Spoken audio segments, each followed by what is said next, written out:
everybody. My name is Allison Kruger. I'm the Law School Alumni Association president, and I'd like to welcome you all here tonight for the 8th annual Frohnmayer Award Dinner. And I'm pleased that you're all able to make it tonight. It's great to see so many familiar faces and to welcome you all here for our dinner and award presentation this evening. I want to thank you all for coming.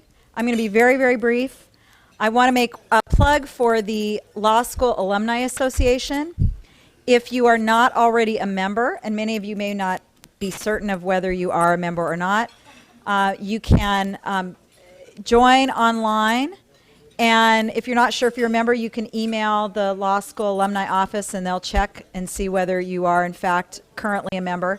Please join the Alumni Association. The Alumni Association is involved in putting on this event and many other events during the year, including tailgaters and a number of events to support students and the graduating class. And we would like to do more, and we can do that if we can increase our membership numbers. So please, if you are not already a member, consider joining. If you are a member, please consider a life membership. Become a lifer. It's great to be a lifer. The meals are great, and you get lots of television and all that. So anyway, without further delay, I would like to introduce Dean Paris. All of you, I'm sure, know Dean Margie Paris, and she is, where are you, Dean Paris? Right here. Here she is. Thank you for coming, and I hope you enjoy the evening.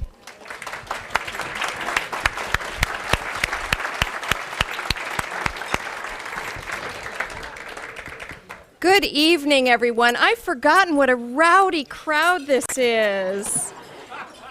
I know that you're already having as much fun as I am, seeing old friends and greeting one another across the years and the miles. I welcome you here. This is my favorite night of the year, when I get to see old friends, former students, new friends, and to honor people that are very, very special to us. I'm so delighted tonight that we're joined this evening by faculty and students who've come up from Eugene to support our honoree. And of course, I'm deeply, deeply thrilled that our honoree tonight is Professor Barbara Aldave, who is such...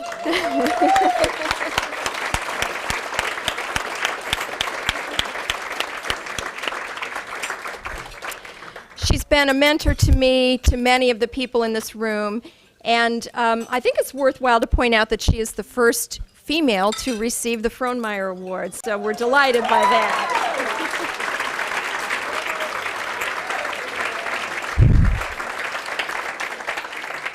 Now, I am really not supposed to take very much of your time because I'm supposed to release you to eat your meals, but my job primarily tonight is to introduce the person who will be our MC tonight. For those of you who attended this event last year, you know that our MC is the other MC for life that we've claimed for ourselves, Michael O'Connor. Michael is, besides being one of the best MCs you'll ever experience, a Yale undergraduate of the year 1994, a Duck Law graduate from 1997, and an owner in what firm? Thank you. I'm sure that Michael will remind us of that this evening as well. Michael is somebody whose talents have been recognized very widely. He was named in, hey. In 2007, he was named Duck of the Year by the Oregon Club of Portland. He is the event chair of the Law School Alumni Association and the past president. And perhaps appropriately, more than anything else, he has been named a rising star by Oregon super lawyers. He's certainly our star, Michael O'Connor. Half the room is rising stars here, so I'm not sure that qualifies as much. But thank you, Dean Paris, for your very generous introduction. For those of you who were not here last year, I do work at Garvey, Schubert, Bear. No, the firm has not bought any ad time tonight, but I appreciate Dean Paris mentioning it. Yesterday I went to the eye doctor, and sorry, this is a little random, but you should have known to expect that if you were here last year. I'd never had my eyes dilated before, and it's not the most comfortable experience if you've had it happen. And I used to do car accidents my first couple years of practice, and I said, "Are you really going to let me drive after this?" And she said, this was her response: "Yes, we literally blind you, and then we send you on your way." Followed by, "And wait till you get the bill." Which actually made me feel good about the work that we do here in this room as lawyers. It is great to be back. I feel like expectations may have been built a little high for my performance tonight, but I'm really proud to stand up here tonight when we are for the first time honoring a woman. 8th time's the charm, and I think that's just great. So one more round for that.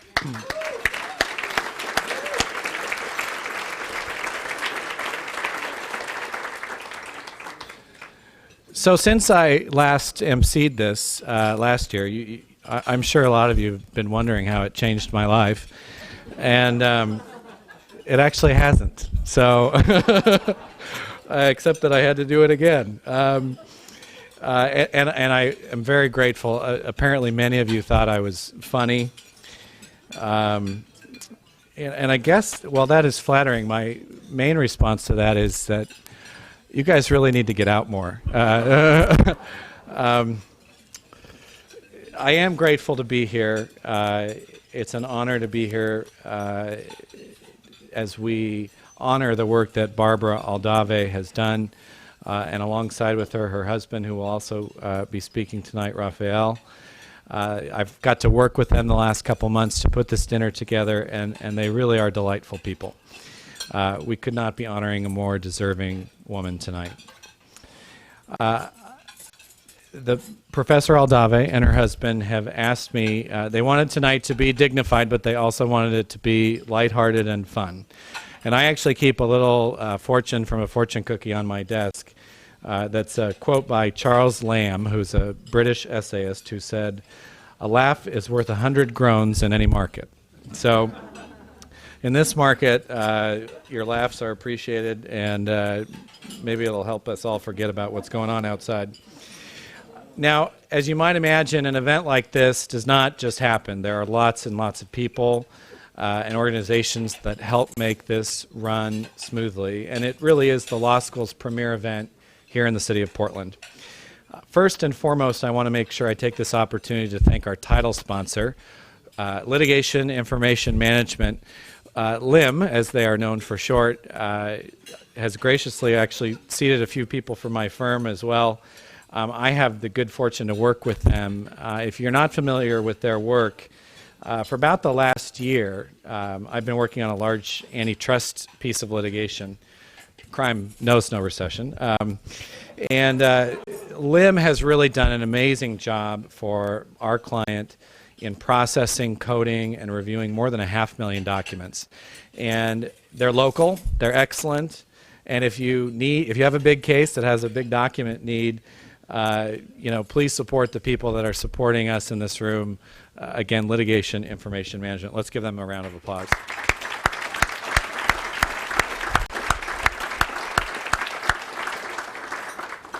In exchange for their sponsorship, I also promised to say their name a whole bunch, kind of like I did Garvey, Schubert, Bear last year. Some of the other people that we need to thank tonight, our wine sponsor tonight is Edenvale Winery from Southern Oregon. So the wine you're all enjoying, thank them.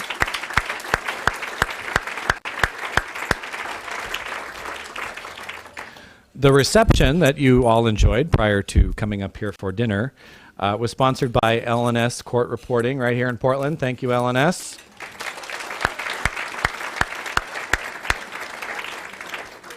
And then our table sponsors tonight, please hold your applause till I name all of them, but Art and Anita Johnson, Bullard Smith, Jernstedt Wilson, and Kent Johnson, Davis Wright Tremaine, Farley Wada Witt, Hit Hiller and the class of 1996, who really is very spirited. Good job. Schwabe Williamson and Wyatt, Stahansik Kent, and Tonkin Torp. Thanks to all our table sponsors tonight.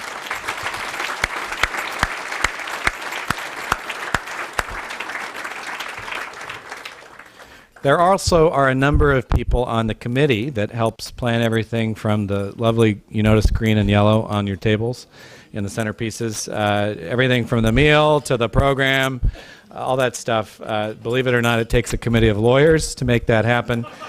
And those individuals are Colin Andrews, class of 05, Eric Dolan, class of 96, my co-chair for the event tonight, Kurt Hansen from the class of 84, Allison Kruger, our president, also from the class of 96. Greth Larson, class of 75. Adele Ridenour, class of 04. And the Honorable David Schumann, class of 1984. Let's give all those folks a round of applause.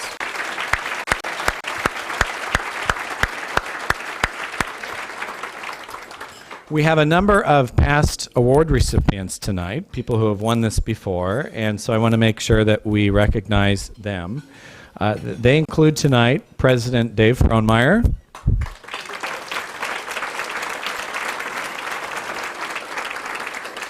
I believe Justice Lindy is here. Hans Lindy? Great.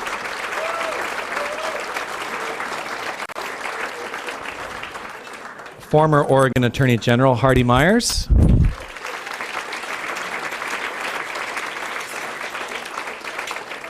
And last year's award recipient, Justice Edwin Peterson.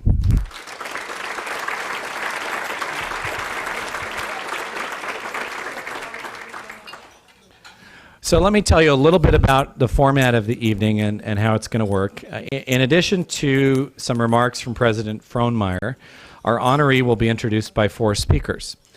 I'll save their names for later.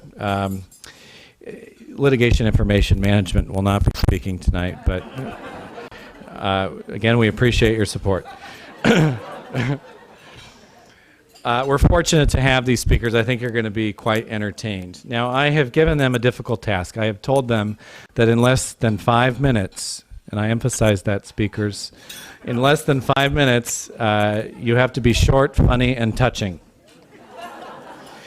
Now, I don't have any Oscar music to get people off the stage.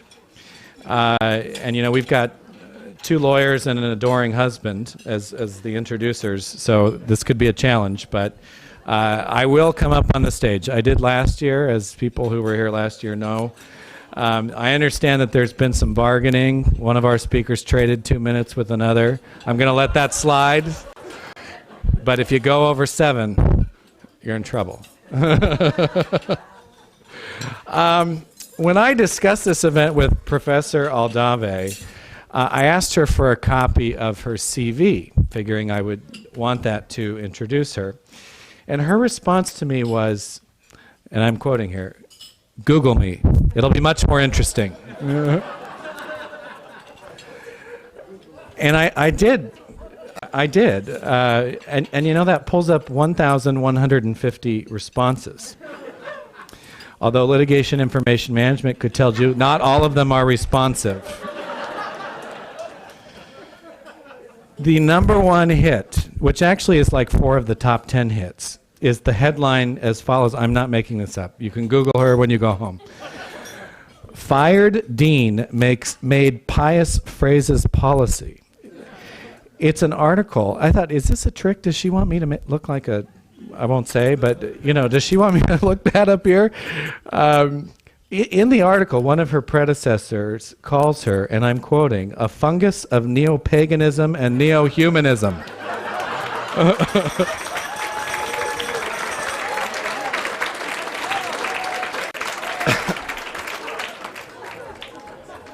You know, that's a lot better than a CV. Now, when I discussed this with her, to make sure it was okay to bring this up, because, you know, I missed her when she was at the law school. I was class of 97, and so she predated me and postdated me. And apparently she had of course she had a funny story. For those of you who know her, there's a story involved in anything. And from 1989 to 1997, she was the dean of the St. Mary's Law School in San Antonio, Texas. And the way she told me the story was that she didn't actually get fired. The article's inaccurate. She resigned under protest, basically. And it ends up that the president of the university that sort of drove her out, and I hope I'm saying this correctly, but just go with it. Smile. I might have missed some of the details, but the punchline is yours. The person chiefly responsible for firing her later hired her as an expert.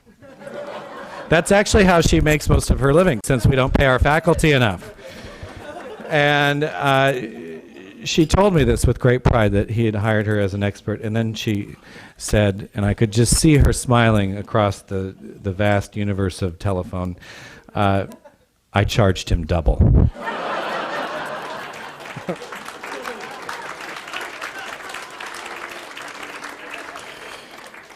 So with that, it is my pleasure. Our first speaker is Patricia Kane. Patricia Kane is the Inez, I hope I say this right, maybe Distinguished Professor of Law at Santa Clara Law School. She previously served as Vice Provost and Aldave Family Chair in Law at the University of Iowa. She was a member of the faculty at the University of Texas for 17 years before moving to the University of Iowa Law School in 1991. She teaches and writes in the areas of federal taxation, wills and estates, feminist legal theory, property law, and gay and lesbian legal issues. Her Google hits, much more than our award recipient, 1,150,000. Most of the evening, ladies and gentlemen, Patricia Kane. Okay, there were 3 assignments. I will be short. He was funny. Okay. I was going to be long because he really wanted me to be short, but I'll go with that. I love Oregon. Hans Lindy, I met you at USC when we did a panel together, and Barbara Aldave introduced me to you in her home in Austin, Texas, way back when. They're wonderful people in Oregon, and I love them. And Barbara is the best of them. I just think she's terrific.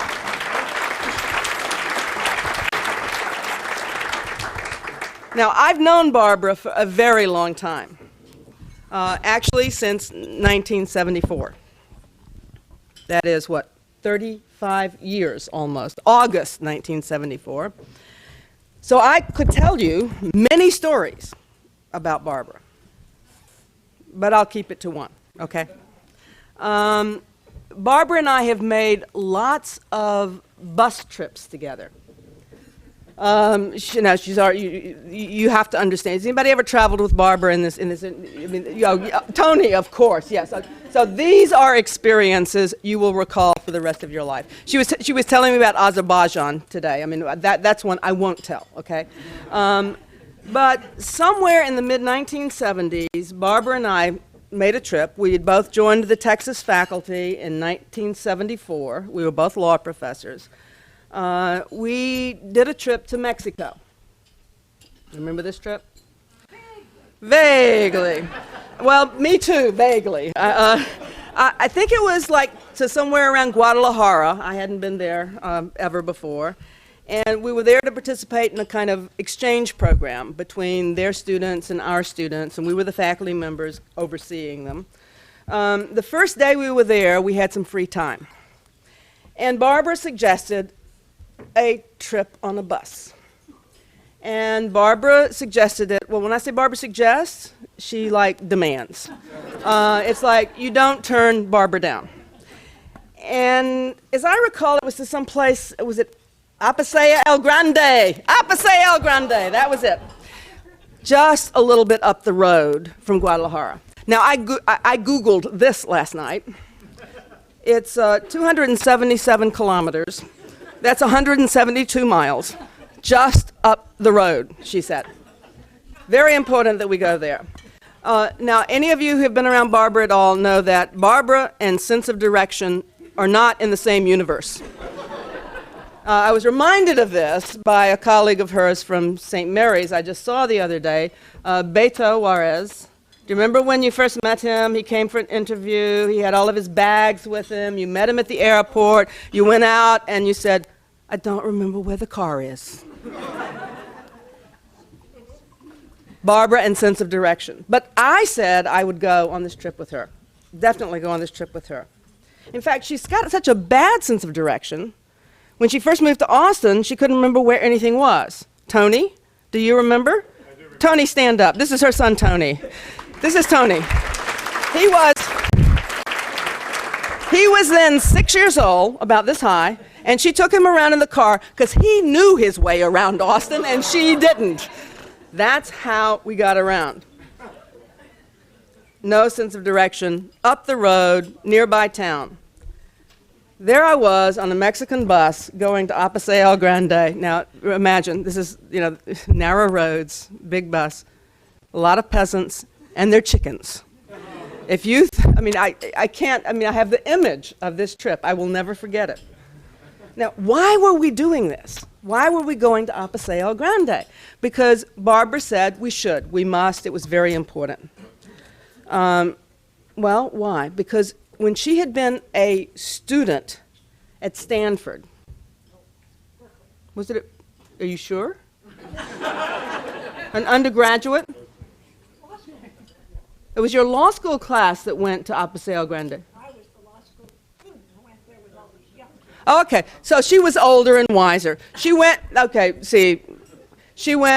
to this event in Apaseo Grande to build a water system to bring the people in this small Mexican town really good water. And by now she's a law professor, so it's been a few years, right? But this is the closest she's been to Apaseo Grande from that time. And so it was very important to her to go visit this place again. And when something's important to her, you do it. And I said, yes, we'll go to this place. We arrive in this town. Now the fun begins. She says, "I remember the family I lived with and I want to go see them." And I thought, sense of direction, she remembers. The object is to find this family. We walk from street to street. She says, "Well, it was near here. I know it's somewhere near here." And I'm thinking, oh, I really am crazy to have come on this trip. After about 30 minutes, she's rejected 2 streets, and she says, "This is the street. This is the one." And I think, well, they all look alike to me. I can't believe this. She walks down the block. She finds a house. They all look the same to me. She knocks on the front door. I'm prepared to say, "Excuse us, we're just dumb Americans. We're here at Guadalajara. We got lost, It's like Sunday. It's a family day. Sorry to interrupt you." She knocks again, and in a moment, the door opens. And a young woman looks at her for 1 second and says, "Barbara!" And I'm thinking, well, of course, Barbara. It's the Barbara who is totally unforgettable. Would you ever forget this woman? Barbara. Suddenly, we are treated like royalty by the entire town. I think the whole Sunday afternoon, we got treated. It's like Barbara is royalty in that town. Now, I tell you this story. I could tell many more. But I tell you this story because it's a kind of allegory. It tells us something very important about who Barbara is. Unforgettable, of course. Loved by all whose lives she touches. And most important, a connector of people. That is, to me, the most crucial point. How does she accomplish so much good in the world? Because she reaches out to everyone she meets, and they owe her back. I would never have considered not making that trip to Apaseo Grande any more than I would have considered not making this trip to Portland.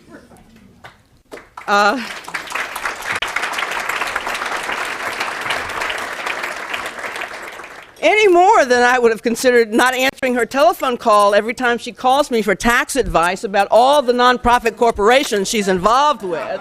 any more than I would not consider making a charitable contribution to all of those corporations that she's part of.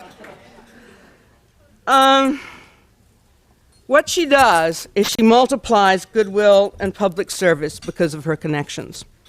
She spent her entire life, in my view, building a circle of friends. In fact, it's a concentric circle of friends. We all share her commitment to make this world a better place, in large part because of her example of her trust and her love. We do this. I am honored, Barbara, to be part of that circle. And I am honored to be here tonight to toast Barbara, or roast Barbara, for all of her work and all of her goodwill. Salute.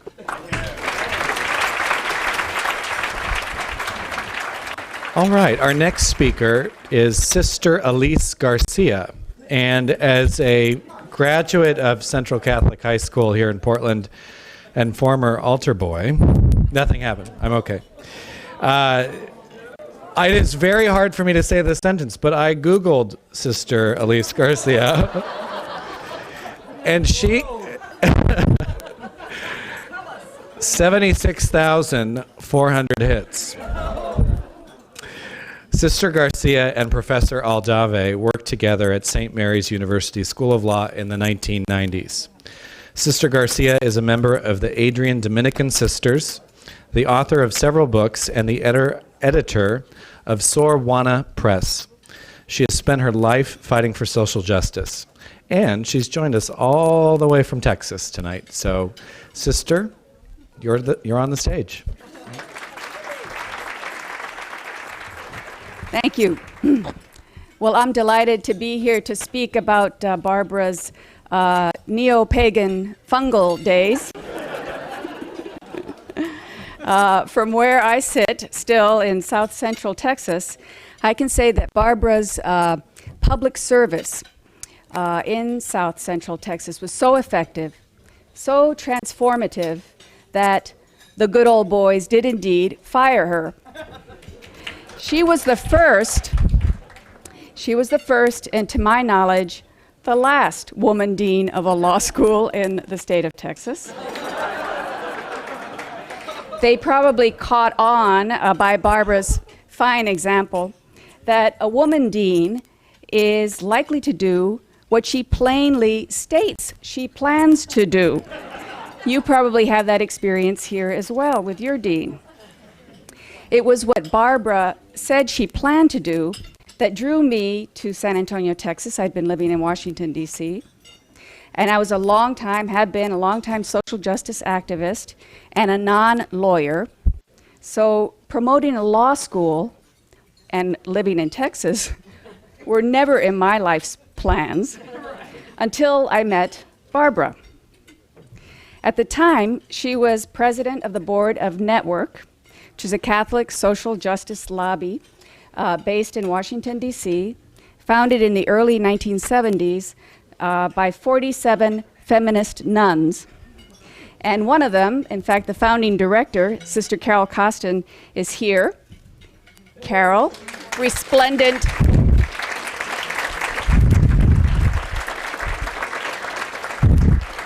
Resplendent in her new habit. She refers to the 47 feminist nun founders as the 47 oxymorons. I was working with Network at the time as a consultant, and after one of the board meetings, Barbara invited me out to lunch. And she spent the lunch persuading me to come down to South Central Texas to help her advance a vision that she had for this law school that she had just become dean of within the last year or two. And so what was this persuasive vision that Barbara had? First, she wanted to dramatically increase minority enrollment in this law school based in a majority-minority city. It was at 7% at the time. Second, she wanted to seize on the school's proximity to Mexico to establish a comprehensive international law program, providing students especially opportunities to understand Mexican law and legal practices. And third, she wanted to animate Catholic social teachings at this Catholic law school by establishing a strong public interest program where really there had been practically none. So what happened during Barbara's 9-year tenure that merited this ouster from the deanship? First, minority enrollment increased from 7% to 46%.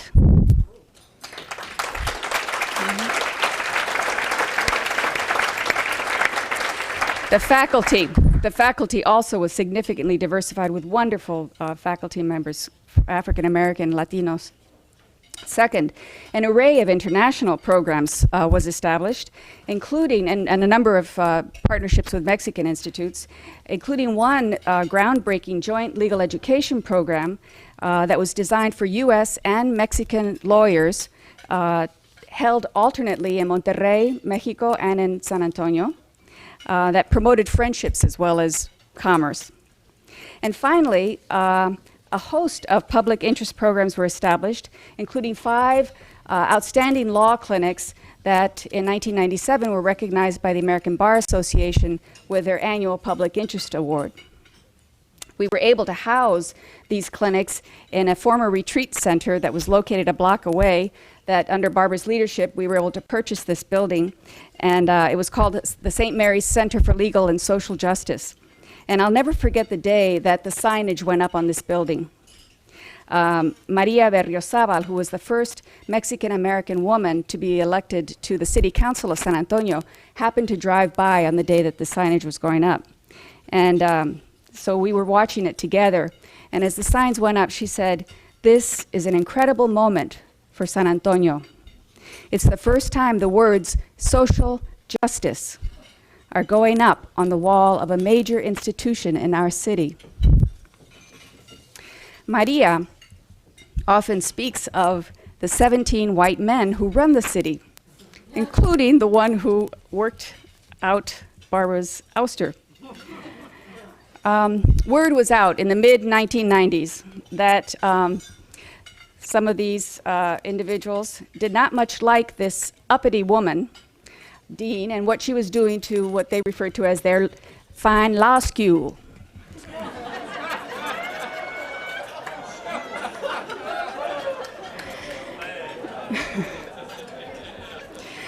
When some of them finally ended up persuading the president of the university not to reappoint Barbara as dean, there was a firestorm of protest in our city. More than 300 people turned up, community activists as well as law students and faculty, at a forum with the president of the university. And there were further protests that ensued following that, but tragically, and really tragically, to no avail. And this is one, along with Pat, I could tell many stories of, in this case, of justice, or rather injustice, in Texas style, South Texas style. But I'll conclude by briefly telling you one that you will hardly believe. It's of Barbara, who, as you know, is a constitutional law and business law professor, being appointed out of the blue to represent a man on Texas's death row. It happened one afternoon when we returned jubilant from a court with a verdict that had just denied relief to a St. Mary's law professor who had been denied tenure and had sued the university and Barbara personally for, he'd been denied tenure for, among other reasons, never having published a word. But what he lacked in scholarship, he more than made up for in political and judicial connections. His denial of tenure and Barbara's public outspokenness against the death penalty evidently merited this particularly cynical form of payback. Barbara took the case after receiving assurances from the faculty of our capital punishment clinic that they would lend support. And it turned out the client that she ended up representing was a man named Carruthers Alexander. And he, like most death row inmates, was African American and poor. Unlike most or many of the death row inmates, he also was highly intelligent and had, for all the years that he'd been on death row, been a model prisoner. Barbara went ahead and mounted a vigorous defense of Mr. Alexander's behalf for more than a half dozen years, long past the time that she left St. Mary's. She mounted this defense up to the last moment of his life, which was ended by lethal injection. And she, who by now was both friend and lawyer, was there to witness that execution.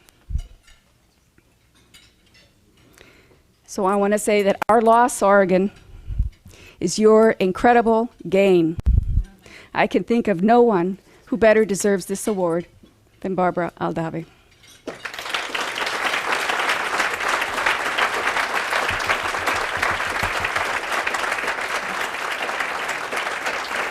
You know, this next speaker is a real wild card, so it's going to be interesting. He has 17,300 Google hits, is apparently a prominent food salesman in Spain, and he has 6 friends on Facebook.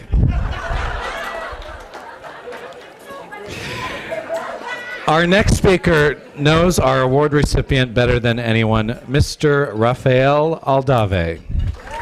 Thank you. I think. Glad to see so many of you out there tonight. Is this thing on? Can Google it. Huh. Earlier you heard about many of Barbara's accomplishments. I'm here to tell you the rest of the story.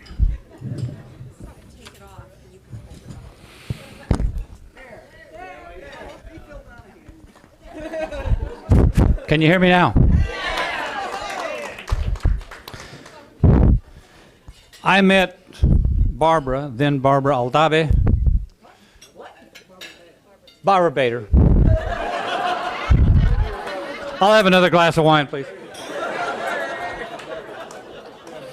At law school at the University of California, Berkeley, in their early 60s. What impressed me about Barbara then, other than her sparkling personality, was her work ethic.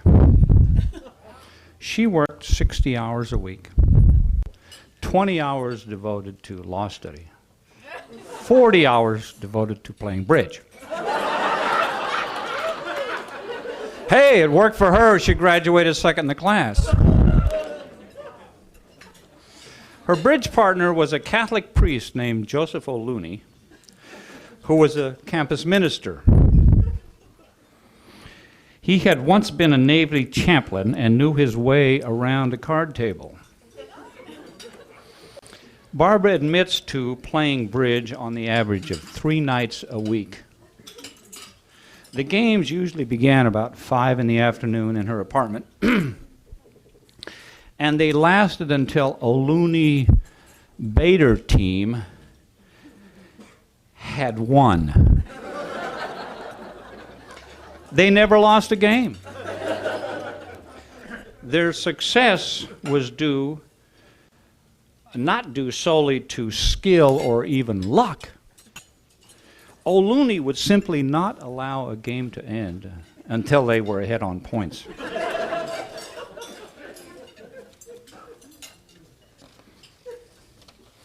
The games could go on for 5 hours or just as easily go on for 10. As a result, Barbara chose her law school classes based on how late in the day they were offered. Their opponents were usually math and science grad students. They played for a penny a point. And as part of her winnings, Barbara once acquired an old Cadillac sedan with the rear windows stuck in the open position. She didn't know how to drive, so she had the car parked in front of her house. She eventually sold the car to a traveling guitar string salesman who replaced the rear windows with cardboard. This was, after all, Berkeley. Barbara still plays bridge, but now it's on her computer with fictitious characters named Jasper, Primus, and Harley. Harley is actually a fictitious bear. And she still plays as long as it takes to win. While attending law school in Berkeley, Barbara and I were witness to the remarkable social upheaval known as the free speech movement. I regret no one at the time grabbed me and said, "There's a remarkable social event going on. Pay attention." Unaware of the significance of what was happening around me, I frittered my time away studying.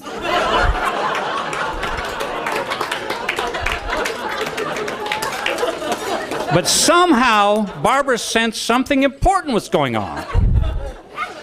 Or maybe it was the spiked punch, or the free sandwiches, or the Joan Baez singing that drew her to demonstrations at Sproul Hall.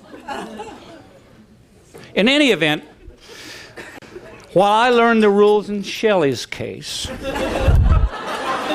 Barbara learned the words to "We Shall Overcome" and became a better person for it.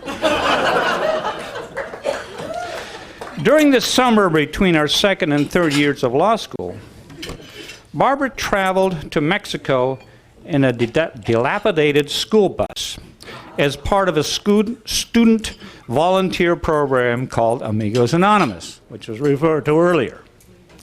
The program was started, appropriately enough, by Barbara's bridge partner, Father O'Looney, and was modeled on the Peace Corps and stressed community development and personal commitment. Barbara spent that summer living and working in Apaseo del Grande, a small town in central Mexico. She taught English and basic health and care practices. She helped vaccinate the kids, and I might add, using hypodermic needles that were, shall we say, brought into Mexico, hidden in hidden in sanitary napkins. Men in the group built schools and dug latrines. Of the work done by the group, Father Looney has written, the projects were relatively insignificant in themselves, but ways to build mutual understanding, trust, and appreciation. We crossed the border to help the Mexicans only to discover that Mexico and the people had much to teach us. The motto Father O'Looney chose for Amigos Anonymous read, "The greatest good we can do for others is not to share their riches with them, but to reveal their riches to themselves." This spirit embodied in this motto has guided much of the public service for which Barbara is being honored here tonight. Thank you for coming out to honor Barbara, who I had sense enough to marry at the end of our law school in 1966. Thank you.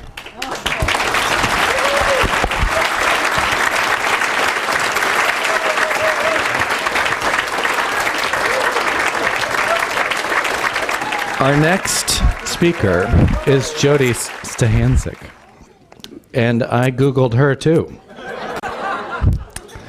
You only had 838, Jody, but I will tell you, you made them count. And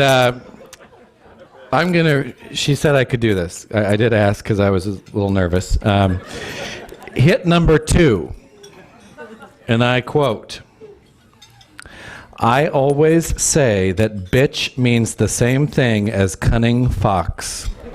says divorce lawyer Jody Stahanzik with a broad smile on her face. You know, I had a really long thing. Jody obviously is, we're very proud of her at the University of Oregon and all she's accomplished. And she's a 1973 graduate of the law school. I know she's going to be entertaining. Jody. Well, excuse me. Back in 1970, I knew a Barbara Aldave who had a dishy Basque husband named Ralph, with whom Barbara used to do Hollywood kisses in the halls of the new law school. Well, now that's the old law school, but remember, it's the one that had enough bathrooms so they could admit women.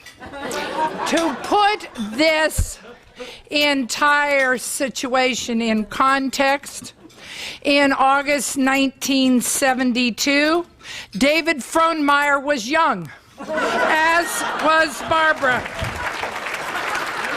They both began teaching at the University of Oregon that fall.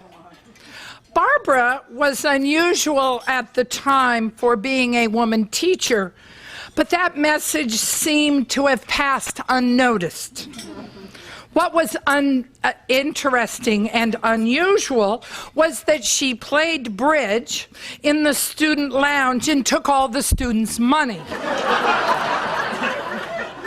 She had a TV in her office, which she and we women got to watch the noon soaps each day. And of course, did I forget to tell you that she kissed her dishy Basque husband in the hallowed halls of the hall of the law school regularly. Something which failed to impress me at the time was that Barbara and I were initiated into the legal fraternity. Apparently, admitting women was worse than inviting the Taliban to a Southern Revival meeting. Yep, the U of O fraternity was immediately delisted and thrown off of campus. She made such an impression on all of us in the class of 73 that one fellow, Nick Nylander of our class, who heard from Steve Roman that she would be honored tonight, said, "Why, I have all the notes from her classes right here." And this is honestly the truth. And the first one suggests that strong versus somebody, we can't read his, huh? Repeat it. Well, thank you. It says in his notes, and I quote, "The court shit on strong." So you see, she had a way.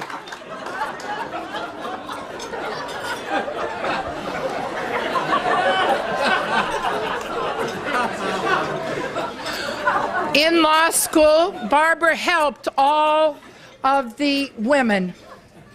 She put the male students on notice that the 11 women in our class could not be expected to be as proficient in the law as she was. She explained that she was smarter than all the women students. The look of satisfaction on the faces of the men was short-lived because she went on to say she was smarter than any of the men. Some of you may not know that she was shortlisted to be on the Supreme Court of the United States of America.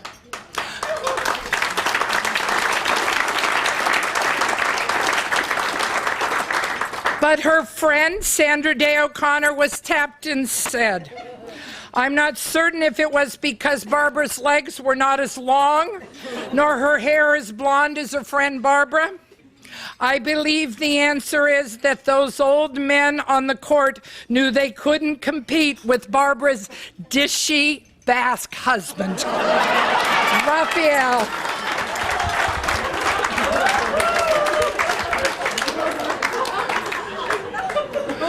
For those of you who went to school before 1975, I present to you Barbara Aldave, and who has that dishy husband, Ralph. For all of you, those of you who are younger, I present to you Barbara Aldave, who still has that dishy husband, Raphael.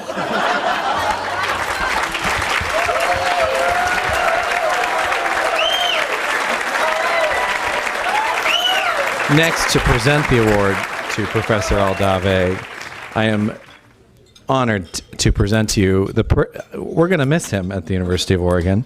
I don't think there's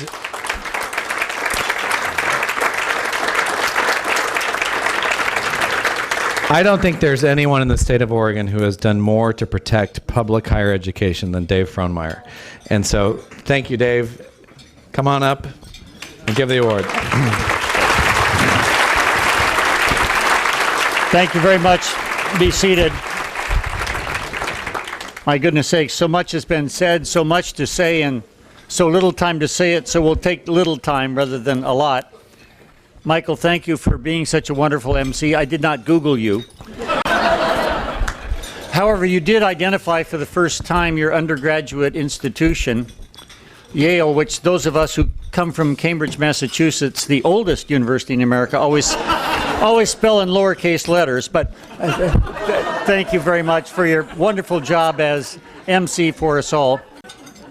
Thank you on behalf of our extended family, and I include in that my late father Otto, my brother John, my wife Lynn, and those who've had some connection with the legal system, which accounts for, at least I'm told, the naming of this award, which deeply honors our family.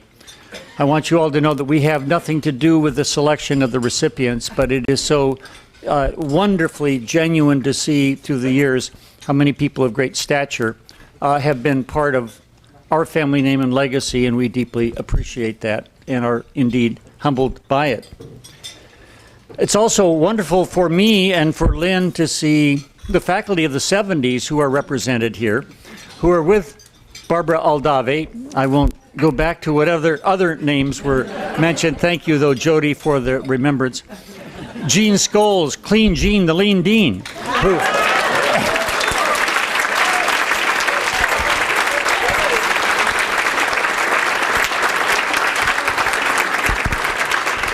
who hired me, who hired Barbara. Hans Linde, Justice of the Supreme Court.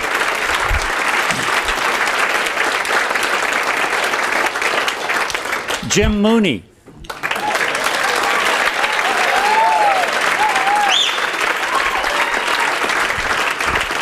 Caroline Farrell.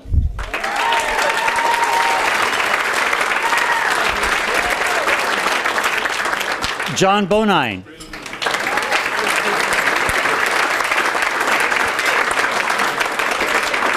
Merv Loya.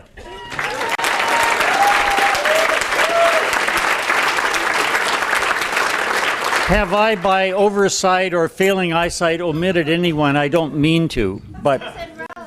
Oh, I'm sorry. Excuse me, Susan Rowe, nice to see you too. The faculty of the 70s, the tie-dyed people who somehow survived the Berkeleys and other places. Barbara, by the way, did more than play bridge. She and her colleagues from Stanford, and I do know this from personal testimony of others, were among the first card counters ever to go to Las Vegas and Reno. They actually won a ton of dough before anyone even published a book about it. So salute Barbara, the consummate card shark. This is absolutely wonderful. And beyond that, of course, we've heard tributes already, and I will be brief, but the stories are much, much longer and much more detailed and much more powerful. Barbara Aldave is one of the few people I know who was the subject by her authorship of a Supreme Court decision that not only quoted her article in the text, but quoted it in the footnotes as the dispositive way in which to resolve a case that took all that way to go to the United States Supreme Court, and I think more than one time. So Barbara, in securities, corporations, partnerships, you have no peer in terms of that kind of recognition.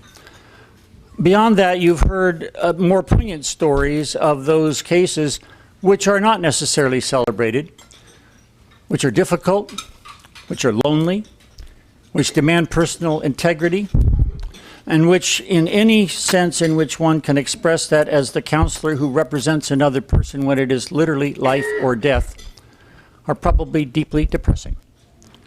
And to see the persistence, and to see the stick-to-itiveness, and to see the ideals of professionalism at their highest exemplar level, and to see that represented time after time, not merely in that particular case, but in these causes beyond that time, tells us that this year's recipient of this award is such a deserving person.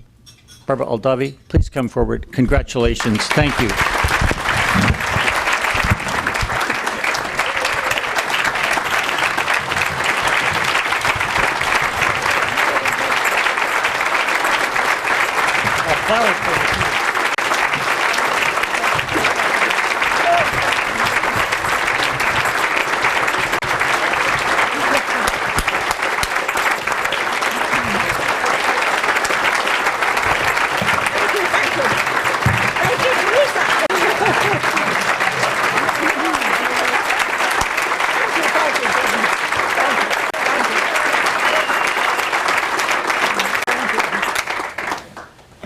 Well, I did not see my name on the program as a speaker, and in fact, I never received an invitation, but I stole one off of Rachel's desk, so I knew what was up more or less.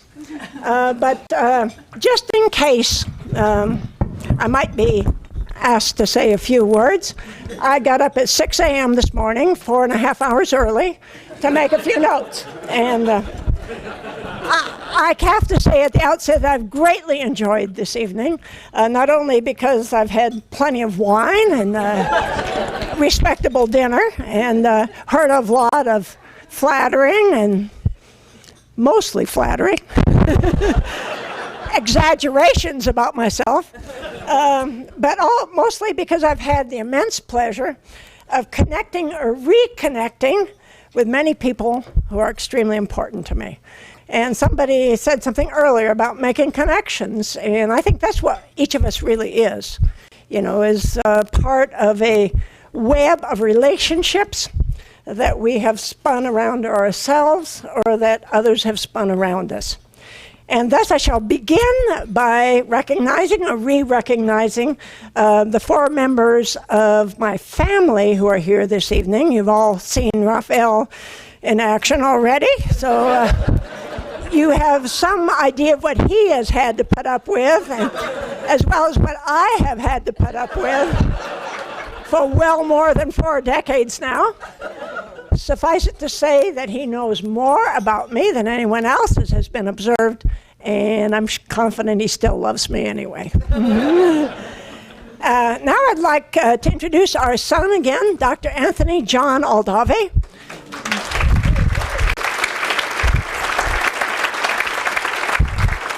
Who's quite a dish himself, if I don't say so.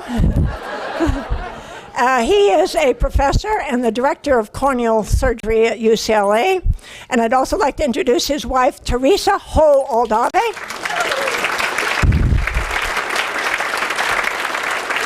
We are unbelievably fortunate that they are here tonight because this is the only Friday evening they had free for the rest of the year.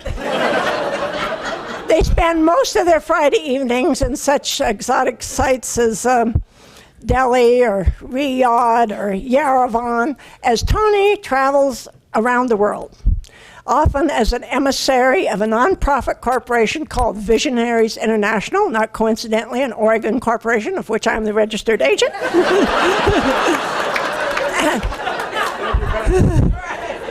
As he teaches corneal surgeons around the world how, quite literally, to bring sight to the blind. He specializes in imparting artificial transplants in the eyes of those who have been blind since birth or whose eyes have been so hopelessly scarred that they cannot accept cadaverous implants. And to say that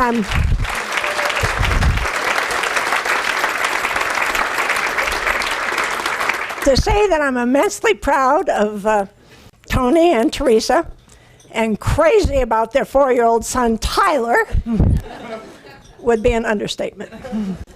And unfortunately, our daughter, Anna Marie Alkin, and her husband and 4-year-old son, who is one of Tyler's best friends, my other 4-year-old grandson, Ian. I just have to add this. I was desperate to become a grandmother. and my children are, in their late 30s, both of them. Both of them have been engaged to, my daughter to a whole string of guys. And my son to one woman.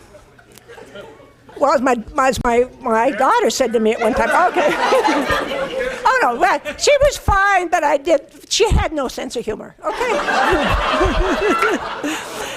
In any event, in one momentous year, we had 2 weddings and 2 grandsons. Now, and a sense of humor indeed. Otherwise, would she be here this evening and still smiling? But there's one person in this room who's been mentioned, I think, before, who's known me for a significantly longer period even than Raphael, and that's my younger brother, Greg Bader. Greg.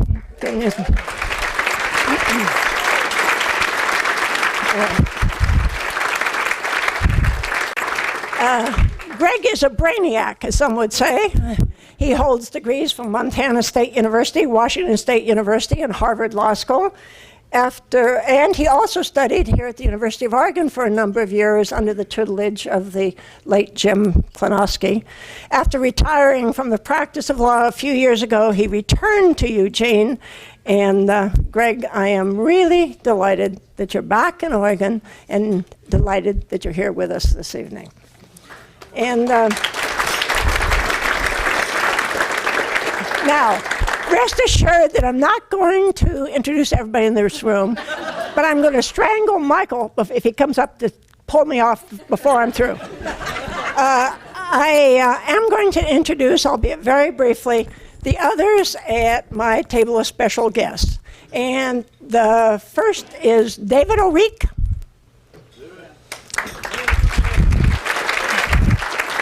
Who is not wearing a Halloween costume, but is really a man of the cloth, a Catholic priest of the Dominican order. I mean, all 3 of these religious types we have here tonight are Dominicans. I don't know what that has to say about them or their order or disorder, but David is working on his PhD at the University of Oregon. He's a good friend, and he makes the world's best paella.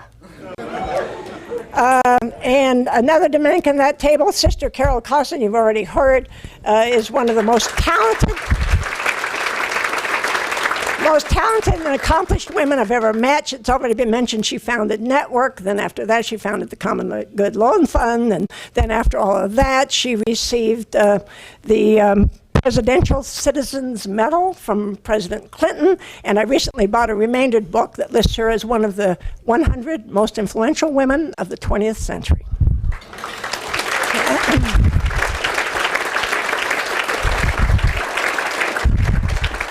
And since we've been talking about nonprofits, one semester at the University of Oregon, back in 2000, when someone was on sabbatical, I taught a course in nonprofit corporations, and my students at that time incorporated Santuario Sister Farm, of which the 2 resident directors are Elise Garcia and Carol Costin. Located in the Texas Hill Country, Sister Farm is a model of sustainable living and biological diversity. And sometimes if you want to really see something good on the web, look up www.santuariosisterfarm.org. And if you can't spell anything in Spanish, just send me an email and I'll give you the right spelling. And then there's a group of 3 other highly distinguished women whom it's been my privilege to get to know as good friends since my return to Oregon in 2000. The first of these 3 certainly does not need any introduction to this group, but I'm going to give her one anyway. I'm speaking of Carolyn Chambers. Carolyn.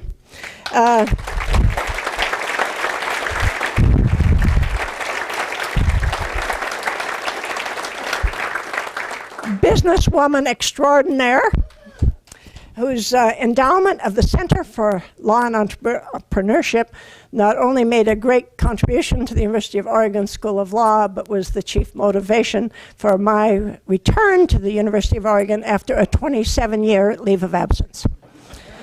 And just as significantly, Carolyn's role in securing my transfer from the Texas Women's Forum to the Oregon Women's Forum, a much more exclusive group, led to my involvement in another web of rewarding new relationships. And two of the other members of that particular web, that is the Oregon Women's Forum, which is a subsidiary of the International Women's Forum, are also here.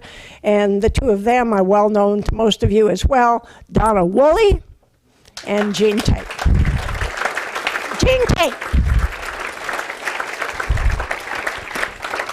And in the last two seats at that table are a 2007 graduate of the law school, Katina St. Marie, the first ever executive director and general counsel of the Portia Project.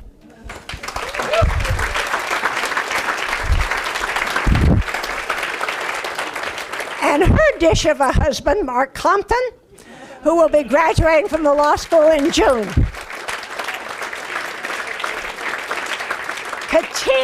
Katina is simply amazing. She's now working on her dissertation for a PhD in literature. She's passed her qualifying exams. She teaches 2 undergraduate courses at the University of Oregon. She co-teaches a seminar with me each fall, and I just found out today it's seriously oversubscribed. And she provides legal services to all of the pregnant inmates and most of the other women inmates, it seems, at Coffee Creek Correctional Facility. So far, I've discovered at least a couple of reasons for Katina's unbelievable stamina and success. She has a really good guy for a husband, and she doesn't need much sleep.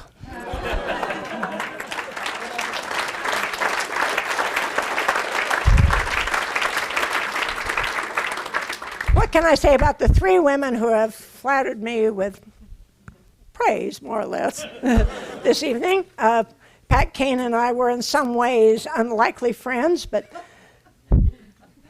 yes, well, at least she didn't tell that story about when she first saw me in my horn-rimmed glasses and my braces and my bouffant hairdo and thought, I've been waiting for her. You know? And our friendship has been one of the most enduring and rewarding of my lifetime.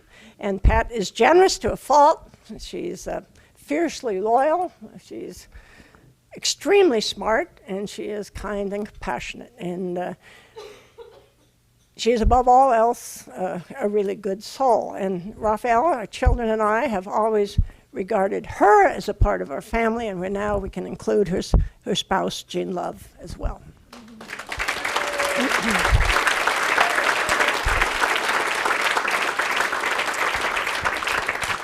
Elise Garcia didn't say this, but she was my co-conspirator in everything I did at St. Mary's, and only long after we were history did I find out she was fired a week before I was. A few years ago, I wrote a letter of reference for Elise. I said, hey, if the Adrian Dominicans will accept you on my reference, maybe you belong there. But I pointed out that Elise is multi-talented, highly motivated, and incredibly bright. In fact, she's the only person who ever got an A+ from me in constitutional law. I've seen her pull tree stumps out of the ground, design water systems, lay floors, and build compost piles. And I've watched her organize petition drives, she's good at that, write news releases, and lead both processions and rallies. Still, while she can be single-mindedly dedicated to doing whatever needs to be done and doing it efficiently and well, Elise never is too preoccupied to be kind and gracious to others. Sister Elise Garcia has my lasting admiration and love.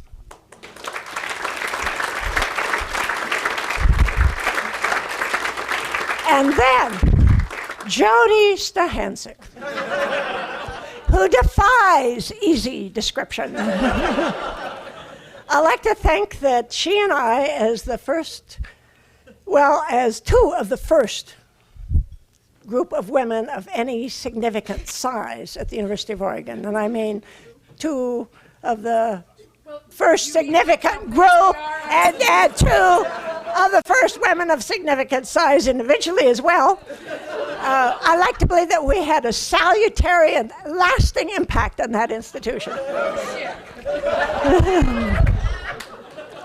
Although we were not in direct contact during my leave of absence of 27 years, I followed Jody's career. I was always a member of the Oregon Bar and read the bar bulletin and saw how she had enjoyed this meteoric rise. And I even knew about her building with all the nude paintings and with the masseuse for the clients and the built-in chef, etc. And what I was really pleased, though, was that when I returned to Oregon, I was delighted to find that her heart was still as golden, her mind just as imaginative, and her spirit just as indomitable as it had been in the old days. So she's a dear friend, and yes, she is the most unforgettable character I have ever met.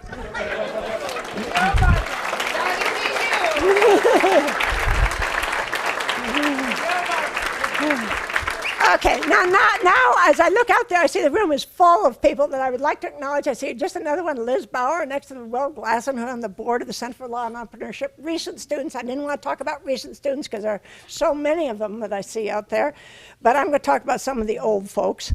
Well, one of them I need to acknowledge, of course, is Dave Frohnmayer, whom I first met when we were both students at Berkeley.